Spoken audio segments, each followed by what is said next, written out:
I'm very excited about this talk because I think we realize that the Right to Life movement has been very successful in promoting and upholding the dignity of human life at the beginning of life. And one of the purposes of this conference and of my talk is to try to refocus our attention to human dignity at the end of life, because there are real and imminent threats to that dignity. And I think one of the biggest things is the euthanasia and assisted suicide movement, but it's also other things like the abuse of good things like hospice and palliative care that have started to trickle into those medical disciplines. As a medical professional and as a bioethicist, I see this firsthand.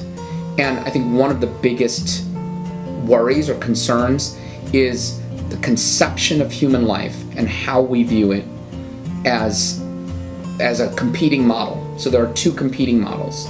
One is that the human person, all they are, is a random collection of atoms that is here by accident. And when you die, nothing happens. Now, if you believe that, and I think many people do, then the way in which you view suffering and even death is going to be radically different.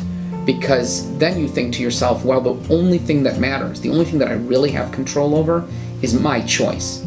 If nothing happens to me after I die, if there's nothing transcendent about the human person, then your choice and your being able to make that choice becomes the ultimate unit of value.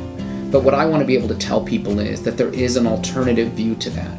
And the alternative view is, no, there is something transcendent about human life that occurs not just at the beginning of life, but also at the end of life. And if there is something else besides our material self, then the way in which we treat each other at the end of life matters, and that the way in which we relate to each other as a communion of persons, that can actually uphold the dignity of human life. And that doesn't include things like assisted suicide and euthanasia, which not only mar the medical profession, but also our society as well.